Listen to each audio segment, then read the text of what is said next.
Ана. Болды осы. Бірақ базар жоқ мына Мейрам ата схеманы кинодағыдай сызды. Мейрамға кім жақсы кісі ғой.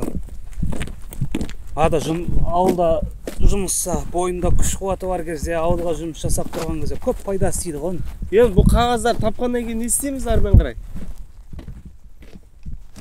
Бірінші тауып алайықшы.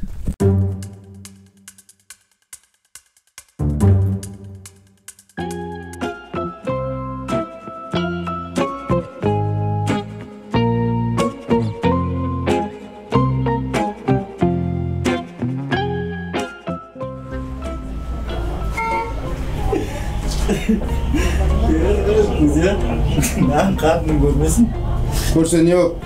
Görse ne yoktu onda. Sıyırdın sen cevap.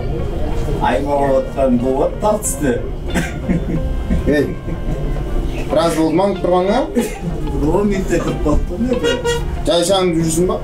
Кіре бермейсің бе бірден ішке? Bunu son жағы қыз болып кетті ғой соңы немен бітетіні. Ойың арам ya. Hey, Moldaken seyri жоғалыпты. Moldaken? Иә. Bu менің кеше бажамды сұрады. Бажам машинасын сұрады Moldaken. Мына енді сол Moldakenнің серінен жалап танимын деп ойладың ба сонда? Жылғай, 2 күн алдын укол салдырған екен. Соны тексеріп жатырмын. Уколдың дәмі шыға ма деп. Білуге бола ма екен солай? Иә. Дұрыс.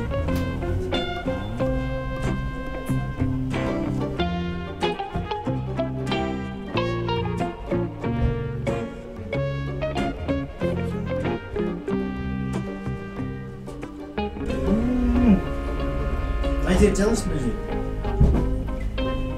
Ama aşçıdan var mı öyle? Bu şirok. Жақсы болды. Қазір әркім өзінің жерлеріне ие болады болды енді. Бәрінікі бар ма? Менікі де бар ма? Көресеңші. Барлыққа бұны енді реттейміз ғой енді барған екен. Қолыңда билігің болса, осы жалпы сияқты халықты жегендерге не істейтін ең? Сол қолымда билігім болса, мен де халықты жеп қоям ау. Қатты жеймін мен. Қорқып отырсың ба? Бұла әшейін тамақ жегенімді білесің, қайтып жейтінімді. Дұрыс я, ол негізі оңай емес. Негізі біз бер жақтан тұрып айта саласың, бірақ басыңа түссе қиын болып қалады ау. Жеп қоя бересің, ә? Білмеймін, мен жемеймін. Мен жемеймін. Ай қайдам. Кеше балық жегеніңізді көрдім ғой. Халықты да сөйтіп жейсіз ғой, балық құсап. Sıdık. Ay Sıdık. Sıdık'ın isi de böylesin. Енді бастадым. Bu Sıdık қайқым oldu gitti. Moldakenнің ұят болды. Жел тұрмаса шөптің басы қимылдамайды. Кеше Moldaken маған бекерден бекер келген жоқ. Қоқыс білесің ғой, өтірік, өсек, аяңға сенбейді. Нақты істердің қасында жүрген адам ғой. Ол соңындайдың біліп алмай. Ол ешкімге айтпайды ешкімге. Соңындайдың күтетін кісі ғой. Сондай кісі. Кеше ана бажамда бір андай асығып кетті ғой. Машинасын тастап та жөндей саш. Жөндегенін айдап жүре бер, өзім алып кетемін деп ше. Сайлау ма? Сайлау. Оның Sıdıkқа не қатысы бар? Білмеймін көзі.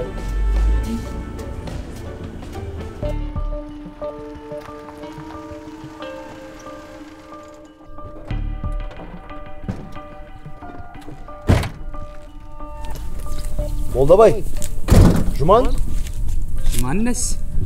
Мен шын атым ғой Жұман, негізі. Не алып жүрсің да? Не алып жүргенде? Істелген істі одан ары қарай бітіреміз деп жүрміз. Иық көтере алмайтын жүкті қолға алма деген. Иық көтере алмайтын жүкті арқалап жүрген біз ба, сен ба, Жақып? Ақиқаттың айқайы ащы болса да оның ақыры қашанда татты болады, Жақып. Айтпақшы көзе, Бекзат ажырасып кетті ғой. Иә, тағы сөйтіп болсалар кейін қалардан ят болды негізі бар. Соны сенен бір нәрсе сұрауға келдім негізі. Жайша? Бекзат маған тапсыр. Қалай өмір сүру керек екенін түсіндірейін. Тәрбиесіне мән беріп ше. Әкесі болып, менің түсіндіре алмаған тәрбиені сен не деп түсіндіресің? Оның үстіне сен түгіл менің тәрбиемді 50 мектеп бере алмай. 50 мектеп? Қазіргі заманда андай лицей, гимназия дегендер көп болды емес пе? тереңдетіп оқытатыншы. Қытай ма, Қытай ма? Қышы. Лондонский. Лондонский. Болды. Өзен. Ана молдагенің себебін не істейсің? Айтам, басқа молдагенмен пақырға ол қиянат жаса алмаймын. Бірінші бірақ бұл істің басында кім тұрған біліп алу керек болып тұрды ма? Қайтесің ол, өзен. Ол молдагенмен пақыр екеуі уже бәрін бітіріп тау қарсаңында тұра олар уже. Ол сен Алланың алдында ақ болсаң болды ол өзен. Ағына ақпын ғой, тазаның ғой. Бірақ енді сонда да 3 сиырмен 1 миллион оңай болып тұрған жоқ та мына заман. Жеңілдік берсін өзен жақсы. Тұздығыма түкірдің Жақып, әңгіменің ашығы. Мен сенден тұз алдым ба не? Сен менен 10 жас кішкентайсың білесің ба? Мен атамның атынан сөйлеп тұрмын. Жақып. Атам осы дәрежеге жеткізді сен. Сен дейтін болғансың ба не? Атам бір сөз бар ғой есіңде болса. Адамға сіз деп сый көрсет дейді. Одан кейінгі дәрежені оның өзі табады ары қарай. Сіз деп айту үшін біраз жұмыс жасау керек болып қалады Жак, Сонда атаңның өлгенін менен көріп отырсыңдар ма? Жоқ. Атам Алланың қалауымен кетті. Оның өліміне ешкімді кінәламаймыз. Молдабай, ана қағаздарды бер. Ол менің қағаздарым. Әкел пақыр. Алып көр, шаман келсе. Молдабай бер деймін. Молдабай, өзің бермедің ғой, Мен сұраған кезде бермедің ғой. Өзің алдыма келіп әкеп беретін боласың. Асыға күтем анда сол күнді. Мен сенің алдыңа келіп әкеп беретін. Көреміз.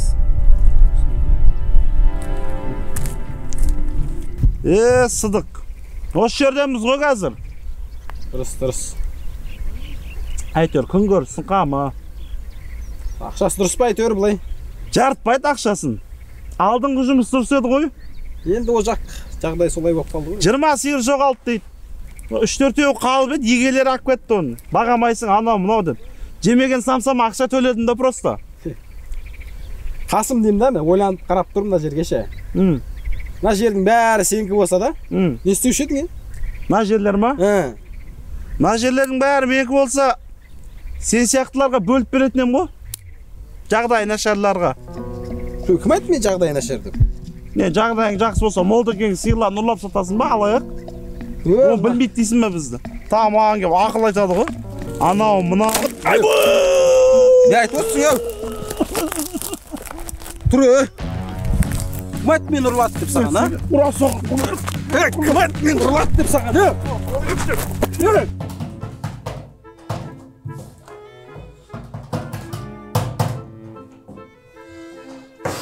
Не істейміз?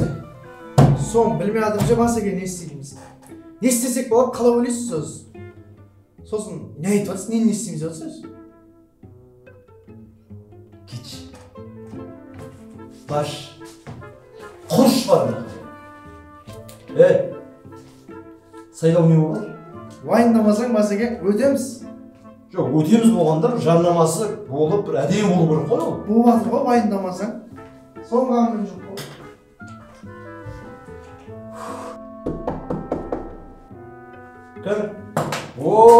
Ата, ассалаумағалейкум. Уағалейкум. Қалайсыз? Қандай жел ұшырып әкетті сізді? Торнадо деген желді естіп едім. Ана Америкадағы желдер ғой, Құйын деп тұрады. Сізде алыптарды онша желдер ұшыра алмайды ғой. Ой, Торнадо конечно. болмаса. Конечно. Мен күн күркіресе де қорықпаймын ғой. Найзағай соғып тұрса да қорықпаймын. Түнде жалғыз өзім жүре беретін адаммын ғой мен. Мен судың астында 2 минут тұра аламын ғой, демалмай. Мен ұйықтамай түс көре аламын. Мен сол түсті жорып бере аламын. Жоршал. Кел отырыңыз. Ас қой. Не түс ол, айтыңыз. Уақыт бар.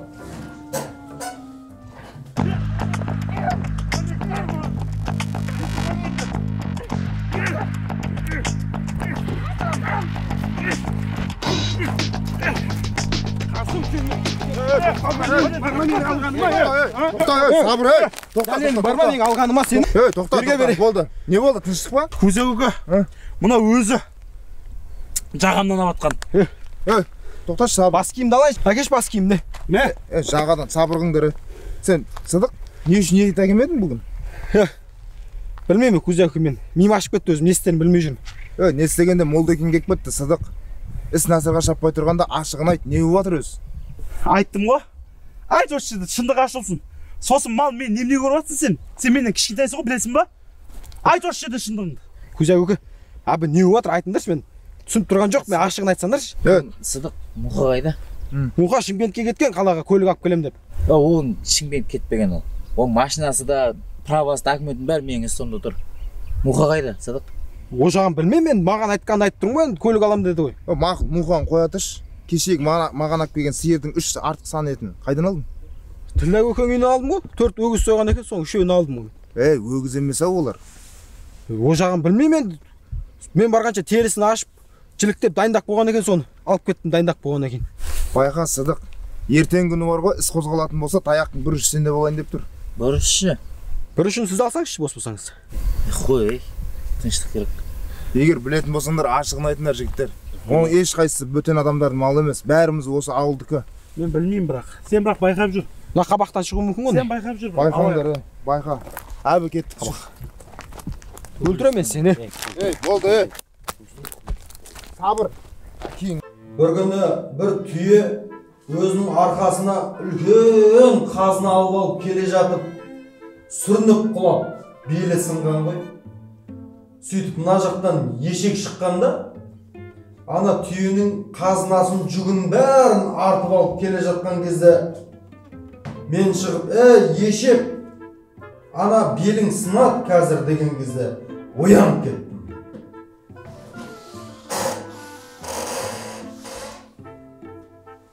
Ата, мынауың жорып қойған тұс қой. Жақып, адамдардың барлығы арыз жазайын деп жатыр, Қазір кешірім беретін ешкім жоқ саған. Ертең сотқа баратын болса, ісің 15 жыл бас бостандығынан айырыласың. Ата, менде барлығы құжатпен ғой. Міне қараңыз. Міне құжаттар тұр. Барлығы заңмен. Міне құжаттарым. Барлығы менің алдымда. Қорқатын ештеңе жоқ. Жақып, нәпсіңді тый, есіңді жина.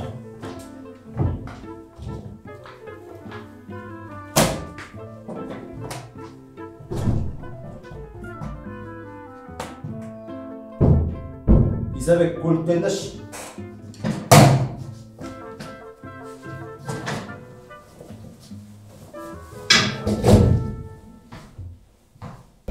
Таппайды ұрлаған адамын. Топты оны. Бүкіл ауыл Қасым құртты деп жатыр да онша. Қасымдан көр. Қасым оны не істейді он? Қалайсың, Жеңіс? Жақсы. Қойындар, жігіттер, ерекіспеңдер қойындар.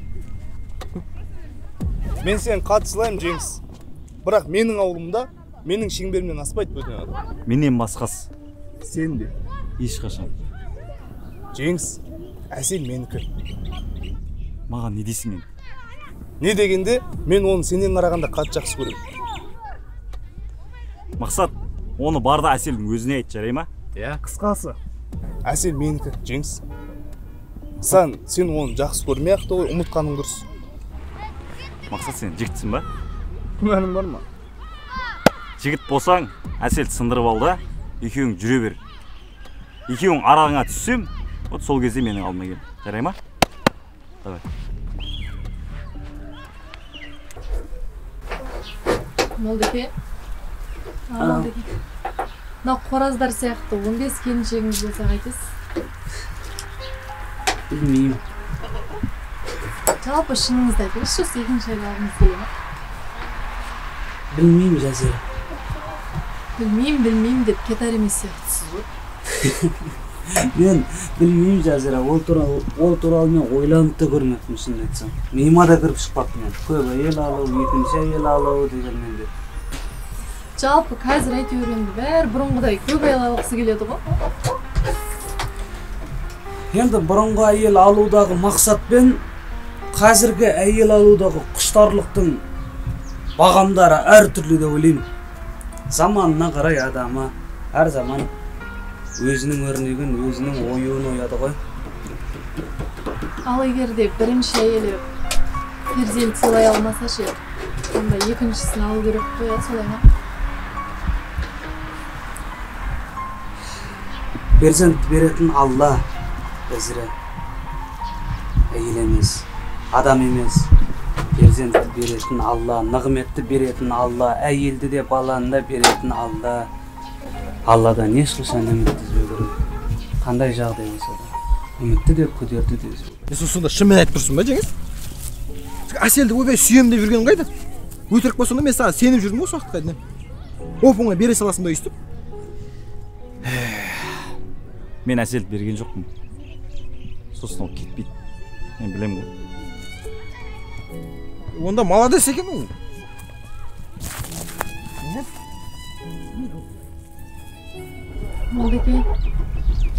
Молдеке. Мен сізді жақсы көрем. Бірақ 10 жыл деген аз уақыт емес. Маған рұқсатыңызды беріңіз. Молдеке. Маған рұқсатыңызды беріңіз. Рұқсат дейсің ба? Рұқсат керек болса, саған барып түскі асыңды дайындай беруге рұқсат. Бар.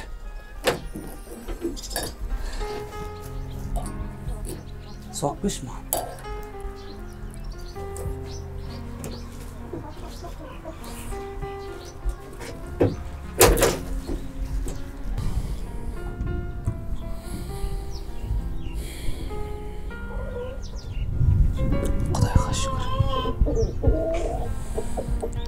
Құдайға шүкір.